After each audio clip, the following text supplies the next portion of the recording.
Hello नमस्कार स्वागत मो चैनल को मो पूजा मु आज गोटे नुआ रेसिपी नहीं आसी रेसिपीर ना हूँ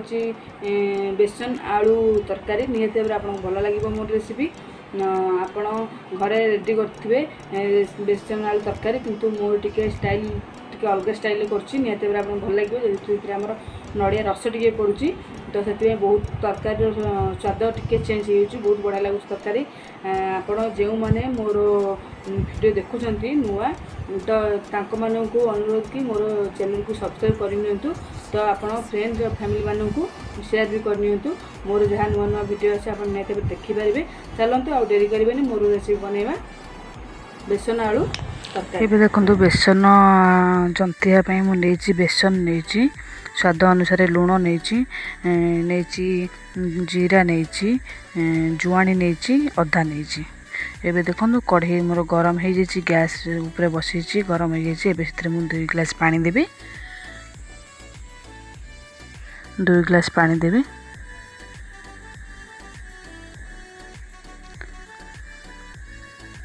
देखो से पानी मोर गरम हो आसानी मुझे देली अदा रखी अदा देली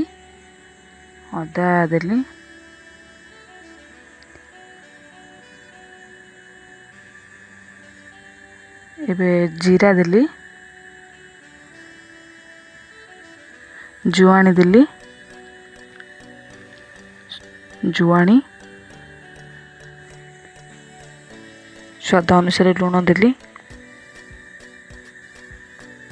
स्वाद अनुसार लुण देले एबे टिके हल्का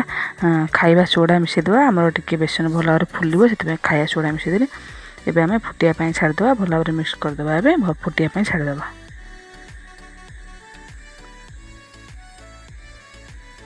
फुटिया छाड़देवा।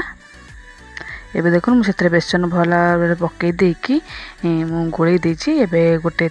प्लेट नहीं से रिफाइन ऑयल देवी तेल तले मारिकी आमर बेसन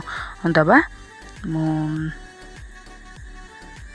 बेसन सेट करिया हमें से मुझे तेल दे देची प्लेट रे बेसन सेट करिया एबे मु बेसन नेली से तेल प्लेट रे एबे बेसन को भल भाव साइज रे टिके मोटा हम बेसी पतला हेनी कि बेसी मोटा हेनी मीडियम ये भल भाव साइज आम थोईदे 15 मिनट 20 मिनट भर छाड़देवा ठंडा हाँपे 15 मिनट 20 मिनट भर छाड़देवा आमर एबे भी ठंडा हो गला मुझे कट करी साइज अनुसार मोर हिसाब से मोर कट करी आपण हिसाब से कट करेंगे केते बड़ करेंगे केते छोट छोट करेंगे मुझे हिसाब से कट करदेली देखो मोर पीस हो गला बेसन पीस मोर बाहरी गला देखु एक आम छाणीदबा आपको आम भल भाव छाणीदबा मो कट हो गला देखो केटे सुंदर रही बेसन मो मसला नहीं टमाटो नड़िया रस कटा पियाज अदा रसुण पेस्ट नहीं लंका गुंड नहीं जीरा गुंड नहीं कि सुखा मसला नहीं हल्दी गुंड नहीं टी मीट मसला नहीं तेजपत्र नहीं एबे तेल मोर गरम हो जाए तेल कढ़ई पकड़ गरम हो मुझे तेजपत्र कि खड़ा मसला देजी आ जीरा टिके देजी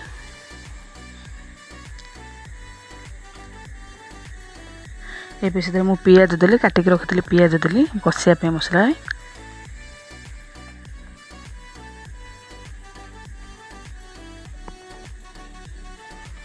पियाज ब्राउन हो आसो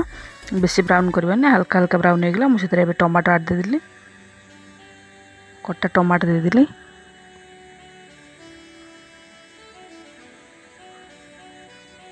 टमाटो पियाज भल भाव जारी हो जाए मुझे से लंका गुंड आड करी लंका गुंड आड कले भल कलर आसो तरकारी से मु पियाज जारी भितर मुझे लंका गुंड आड करदेली भल कलर आसो तरकारी एबे से मु रखी अदा रसुण पेस्ट देली देखो अदा रसुण पेस्ट देली आम मसला कषापी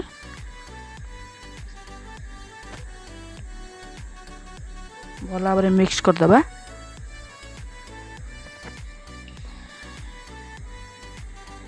देखो बहुत सुंदर कलर आसला देखो आम टे मसला पानी अच्छी से मरिया छाड़देवा पानी भल भाव मरीज गैस जोर देदेवा आम मुझे देली मीट मसला जीरा गुंड धनिया गुंड स्वाद अनुसार लुण देली हल्दी गुंड देली मसला आमर देख कषि पानी मरी जाइए टिके कसला कसला टाइप हो गला पानी मरी जाइए मोर मुझे देखूँ मुझे बेसन को आलू को भल भाव छाणी देती देखूँ बहुत सुंदर देखा बेसन एमती टे करेंगे बेसी ब्राउन ब्राउन करवानी एवं आमर एपटे मसला भी हो गला देखो मसला भल भाव कषि हो गला रेडी हो गला आमर मसला देखु बहुत सुंदर देखा मसला एबे से मुझे छाणी रखी आलू से मुझे देदेवी कषापी एवं देदेवी कषापी भल भाव मिक्स करदे आमर मसलार आलू भल भाव जमी कषि हो भाया भल भाव देदेवा मिक्स करदे भल भाव एबे मुझे रखी देखु नड़िया ग्राइंडिंग कर रखी नड़िया देदेली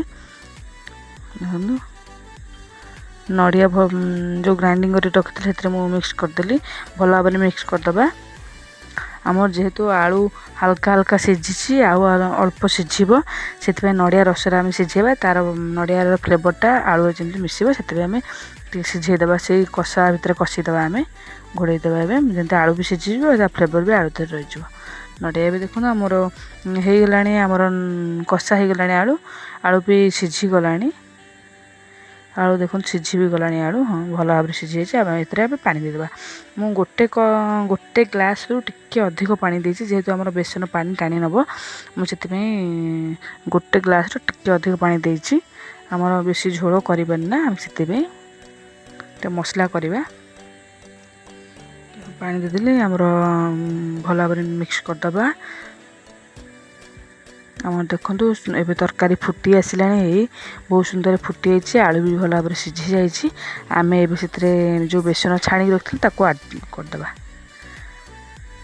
बेसन छाणी रखी देखो ए आड करदे बेसन गोटे मिनिट रु 2 मिनिट खाली फुटेबानी जस्ट हल्का हल्का जस्ट ये करिया बेसी फुटेबानी आम कहीं बेसन फिटीज से बेसी फुटेबानी आम देख रेडी हो गला आमर नड़िया रस दिया बेसन आलू मसला एवं से मुझे धनिया पत्र ऐड करदेली देखो धनिया पत्र ऐड करदेली मोर रेडी हो गला नड़िया रस दिया बेसन आलू मसला